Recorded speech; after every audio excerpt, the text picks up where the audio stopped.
Penguin Random House Audio presents Rodham by Curtis Sittenfeld, read for you by Carrington Macduffie. For L, with love and gratitude.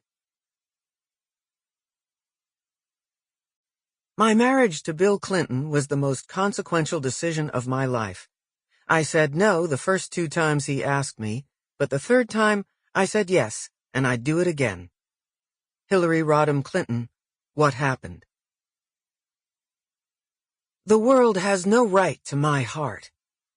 Lin-Manuel Miranda, Hamilton. Prologue. May 31st, 1969. There was a feeling I got before I spoke in front of an audience, and sometimes also before an event that was less public but still important, an event that could have consequences in my life. Taking the LSATs, for example, which I'd done in a classroom on the campus of Harvard. The feeling was a focused kind of anticipation. It was like a weight inside my chest. But it never exactly came from being nervous. I always had prepared, and I always knew I could do it. Thus, the feeling was a sense of my own competence, blended with the knowledge that I was about to pull off a feat most people thought, correctly or not, they couldn't. And this knowledge contributed to the final aspect of the feeling, which was loneliness, the loneliness of being good at something. My Wellesley graduation occurred on the green near the library, and I was scheduled to speak after Senator Edward Brooke, who was from Massachusetts. As I listened to him, I sat on the temporarily erected stage in my black gown and mortarboard. My father had traveled from Park Ridge, Illinois, without my mother or brothers, and was seated many rows back. I would be the first ever student speaker at a Wellesley graduation. I'd slept little the night before, between finishing my speech and being gripped by nostalgia. Even though Wellesley had, during the upheavals of the last 4 years, come to seem an almost embarrassingly cloistered place, I'd loved being a student there, loved the green lawns and the lake, loved the wood-paneled classrooms where I'd listened to lectures on Spinoza and quantum mechanics, and argued about what it meant to live in a just society, and, of course, loved my friends, who were now headed in many directions. Senator Brooke's speech was winding down, and he still hadn't explicitly mentioned recent protests or assassinations, civil rights, or Vietnam. I understood then that addressing them fell to me. In a way, I'd understood this before the ceremony even started, and it had been the reason that my classmates and I had pushed for a student speaker. But the speech I'd written suddenly seemed inadequate, and I knew I needed to start with a rebuttal, a generational rebuttal, to the senator's evasiveness. Because I was the one who'd be standing at the podium, doing so was my obligation. Wellesley's president, Ruth Adams, introduced me by saying that I was a political science major, president of the college government, and, perhaps this was a warning or form of wishful thinking on her part, good-humored, good company, and a good friend to all of us. Walking to the podium seemed endless and then was already finished, forever finished. So many people sat in front of me, most of them strangers, and some my confidants. I began by saying, I am very glad that Miss Adams made it clear that what I am speaking for today is all of us, the 400 of us, and I find myself in a familiar position, that of reacting, something that our generation has been doing for quite a while now. We're not in the positions yet of leadership and power, but we do have that indispensable element of criticizing and constructive protest, and I find myself reacting just briefly to some of the things that Senator Brooke said. This has to be quick because I do have a little speech to give. Part of the problem with just empathy with professed goals is that empathy doesn't do us anything. We've had lots of empathy, we've had lots of sympathy, but we feel that for too long our leaders have viewed politics as the art of the possible. And the challenge now is to practice politics as the art of making what appears to be impossible possible. I could feel a shifting in the audience, a taking of sides. Those who considered it disrespectful for a college student to chide a senator, and those who, given the stakes, considered it admirable.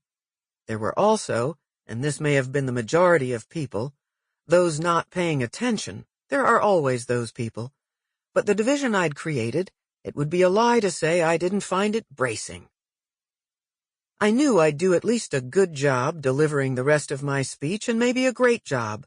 Good I could control, while great was more nebulous and chancy, arising from the feedback loop of energy between me and the audience.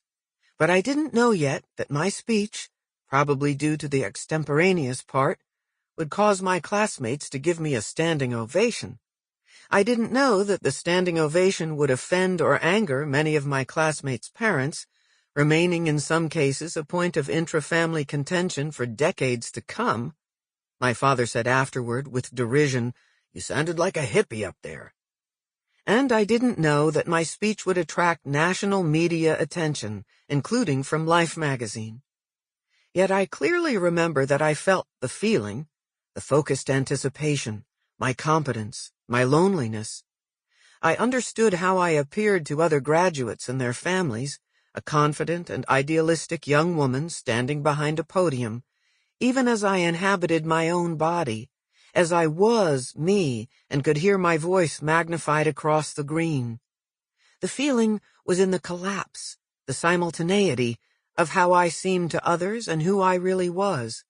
In retrospect, I think what I felt in that moment, I'd felt it before, but never quite so brightly, was my own singular future. Part 1. The Catch. Chapter 1. 1970. The first time I saw him, I thought he looked like a lion. He was 6'2", though I knew then only that he was tall. And in fact, his height seemed even greater because he was big tall, not skinny tall. He had broad shoulders and a large head, and his hair was several inches longer than it would be later, which drew attention to its coppery color. His beard was the same shade. I suppose I thought he looked like a handsome lion, but even from a distance he seemed full of himself in a way that canceled out his handsomeness. He seemed like a person who took up more than his share of oxygen. This sighting took place in Yale Law School's student lounge in the fall of 1970, my second year of law school and his first. I was with my friend Nick, and Bill was speaking in his loud, husky, southern-accented voice to a group of 5 or 6 other students. With great enthusiasm, he declared, "And not only that, we grow the biggest watermelons in the world." Nick and I looked at each other and began laughing. "Who is that?" I whispered. "Bill Clinton," Nick whispered back. "He's from Arkansas, and that's all he ever talks about." The next thing Nick told me was actually, at Yale Law School, less notable than being from Arkansas. He was a Rhodes Scholar. After I'd been accepted at both Harvard and Yale, I'd decided where to go using a rule I'd established for myself at such an early age, probably in 3rd or 4th grade, that I had trouble remembering a time when I hadn't abided by it. Though I'd never discussed it with anyone, I thought of it as the rule of 2. If I was unsure of a course of action but could think of 2 reasons for it, I'd do it. If I could think of 2 reasons against it, I wouldn't. Situations arose, of course, where there were 2 or more reasons both for and against something, but they didn't arise that frequently. Should I, as a high school freshman, take Latin? Because I'd heard the teacher was outstanding and because it would help me with the SATs? Yes. Should I attend my church youth group's retreat at Gebhard Woods State Park if it meant missing my friend Betty's Sweet 16 party? Because the date of the retreat had been announced first, and because a church event was inherently more moral than a party? Yes. Should I style my hair in a beehive? Yes. Should I major in history? No. Should I major in political science? Yes. Should I start taking the pill? Yes. After Dr. King's assassination, should I wear a black armband? Yes. That my reasons were often simply articulations of my own preferences wasn't lost on me, but in the privacy of my own head, who cared? Sample complete. Ready to continue?